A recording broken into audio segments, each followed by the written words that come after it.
अब हम एक छोटा सा टास्क परफॉर्म करते हैं जिसमें हम एरे को लेंगे, उस एरे में कुछ वैल्यूज़ होंगी, यूज़र इनपुट देगा ये आइडेंटिफाई करने के लिए कि क्या ये इनपुट एरे में पहले से मौजूद है या नहीं है, यानी हम एरे में से वैल्यू को फाइंड आउट करना चाह रहे हैं। तो उसके लिए एरे और लूप के साथ मिलके इफ एल्स और ये एक छोटी सी लॉजिक बन जाएगी, एक छोटा सा प्रोग्राम बन जाएगा जिसमें आप कि एरे में वैल्यूज़ मौजूद हैं और आप उसको फाइंड आउट करना चाह रहे हैं कि वो वैल्यू एरे में मौजूद है या नहीं है। इस टास्क को हम परफॉर्म करके देख लेते हैं। इस टास्क के लिए हम सबसे पहले एक एरे बनाएंगे var arr इक्वल्स टू और उसमें कुछ वैल्यूज़ स्टोर कर देते हैं।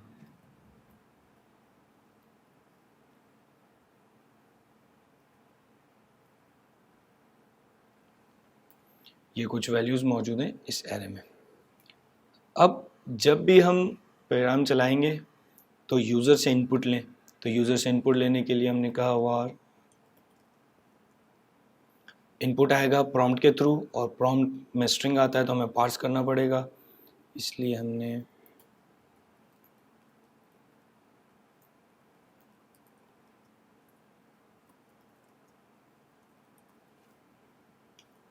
यूज़र से इनपुट ले लिया।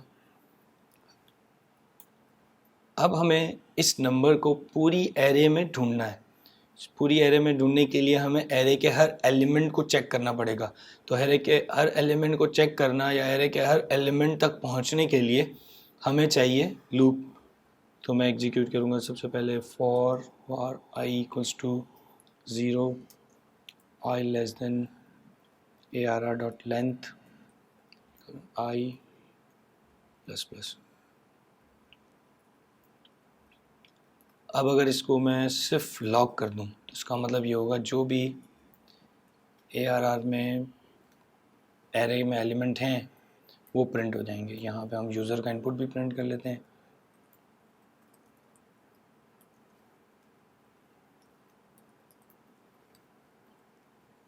और आउटपुट देखते हैं। यूज़र ने इनपुट दिया 45, यूज़र ने इनपुट दिया 45 और ये एरे प्रिंट हो गई है। इस वक्त एरे में 45 मौजूद है। तो अभी तो हमने सिर्फ प्रिंट करवाया है।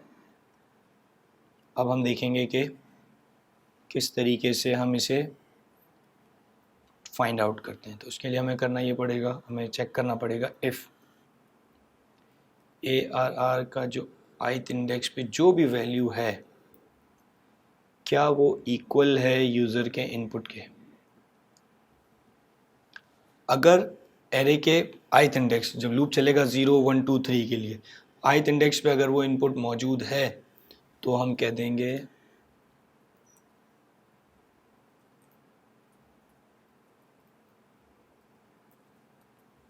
Found input on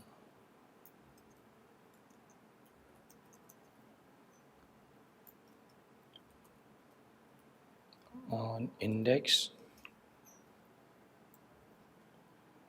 I. इससे ही हमें पता चल जाएगा कि किस इंडेक्स में हमें इनपुट मिल गया। फिर से एग्जीक्यूट करते हैं। 12 मिल गया। यूज़र इनपुट नहीं आया, हमें आउटपुट नहीं मिला। इस एरे की आइट्रेशन को बंद कर देते हैं। यूज़र ने इनपुट दिया था 12 और पूरी एरे में 12 मौजूद नहीं था तो इनपुट नहीं आया। हम रिफ्रेश करते हैं और 45 फाउंड 45 ऑन इंडेक्स 5। तो इंडेक्स 5 पे हमें मिल गया। अब प्रॉब्लम ये है कि जब हमें वो नहीं मिलता तो हमें पता नहीं चल रहा कि ये नंबर हमें क्यों नहीं मिला या क्या हुआ, डायरेक्ट नहीं मिल रहा। इस वक्त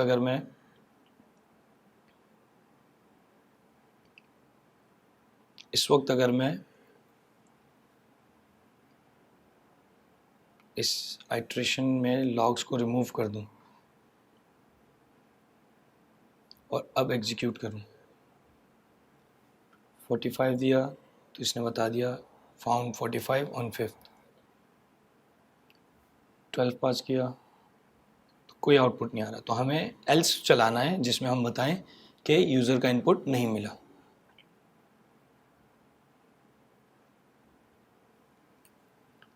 इसके लिए हमने एल्स लिखा,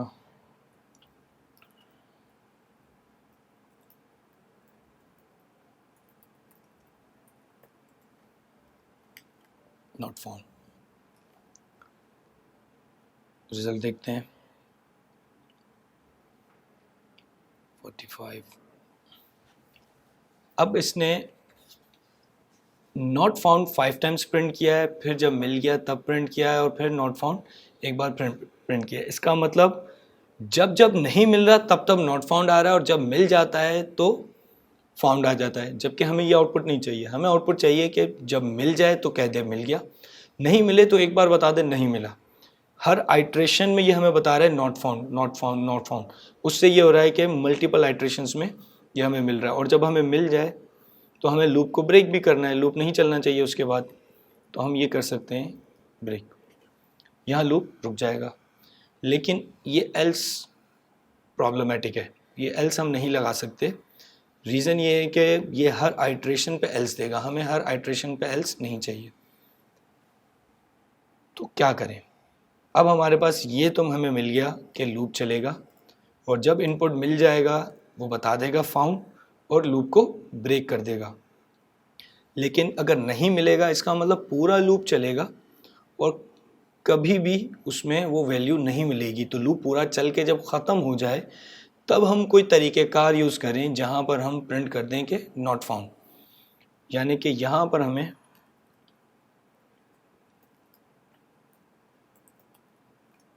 नॉट फाउंड प्रिंट करना है। लेकिन किस बेसिस पे? उस बेसिस पे जब हमारी कंडीशन, ये कंडीशन ना चले, लूप की पूरी आइट्रेशन के दौरान, लूप 10 मरतबा चल रहा है या 15 मरतबा चल रहा है, वो एक बार भी इस इफ़ में ना आए, इसका मतलब ये है कि उसे वो वैल्यू नहीं मिली। तो हमें एक वेरिएबल लेना पड़ेगा, वार फाउंड इक्वल्स टू फॉल्स। एक वेरिएबल लिया है बुलियन, जिसमें हम रख रहे हैं फाउंड इक्वल्स टू फॉल्स। अब इस पूरी आइट्रेशन में पूरा जब लूप चलेगा 10 मरतबा या जितनी भी वैल्यूज़ हैं उतनी बार चला, और एक बार भी इस इफ़ के अंदर नहीं आया, तो इसका मतलब ये लूप आइडेंटिफाई नहीं हुआ, जो वैल्यू यूज़र ने दी थी वो नहीं मिली। तो हम ये करें कि इस वैल्यू को फाउंड इक्वल्स टू, यहाँ पे ट्रू असाइन कर देते हैं। इस इफ़ में उसी वक्त आएगा जब वैल्यू मिल जाएगी। जब ये वैल्यू मिल जाए तो हमने कहा फाउंड इक्वल्स टू ट्रू, यानी कि वैल्यू मिल गई है, तो हमने फाउंड इक्वल्स टू ट्रू लगा दिया। जब भी इफ़ में आएगा फाउंड ट्रू हो जाएगा, लूप ब्रेक हो जाएगा। अब हमें ये पता चल गया कि हमारा ये वेरिएबल फाउंड उस वक्त ट्रू होगा जब वैल्यू मिली होगी, जब वैल्यू नहीं मिलेगी तो वेरिएबल में बाय डिफ़ॉल्ट फॉल्स मौजूद है। तो हम लूप से बाहर आकर हम ये चेक लगा सकते हैं, if found equals to false,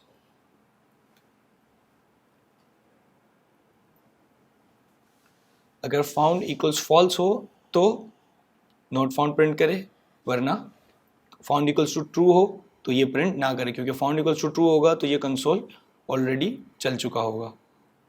output देखते हैं, दिया 45,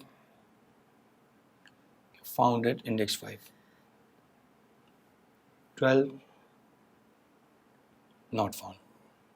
मज़ीद कोई वैल्यू देते हैं, 87 फाउंड, 89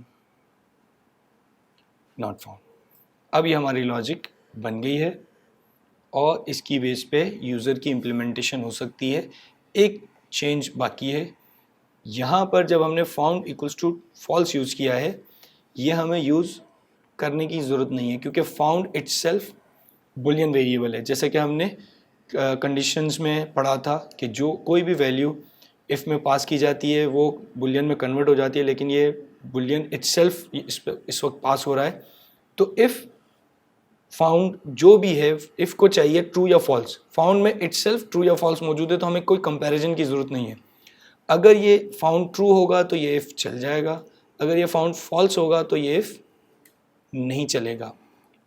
यहाँ हमें कंडीशन उल्टी चलानी है कि फाउंड अगर ट्रू हो ये फाउंड ट्रू हो तो ये नॉट फाउंड ना है, क्योंकि फाउंड ट्रू तब होगा जब ये वैल्यू मिल जाएगी। फाउंड फॉल्स होगा तब हमें चलाना है, तो हम निगेट ऑपरेटर लगाएंगे, जैसा कि हम पहले देख चुके हैं, हमने लगा दिया निगेट एक्सक्लेमेटरी का साइन। अब फाउंड ट्रू होगा तो निगेट का साइन इसको फॉल्स कर देगा और ये नहीं चलेगा। फाउंड फॉल्स होगा यानी कि एक बार भी इस इफ में नहीं आया होगा और फाउंड में ट्रू नहीं सेट हुआ होगा, फाउंड फॉल्स होगा। फाउंड फॉल्स होगा तो निगेट इसको कन्वर्ट कर देगा, ट्रू हो जाएगा और ये नॉट फाउंड प्रिंट हो जाएगा। फिर से देखते हैं आउटपुट। 45 found, 12 not found. अब ये हमारी सिंपल सी एक लॉजिक बन गई जिसमें यूज़र एरे के अंदर से इनपुट फाइंड कर रहा है। आप इस तरह की मज़ीद एग्जांपल्स करके इसके थ्रू आप सॉर्ट कर सकते हैं, सर्च कर सकते हैं, मैनिपुलेशन जो एरे की है, लूप, आपकी जितने भी हमने फंडामेंटल्स पढ़े हैं, लूप्स, एरेज, इफ एल्स, इन सबको मिलाकर आप यूज़ कर सकते हैं और एक बेहतरीन लॉजिक बना सकते हैं।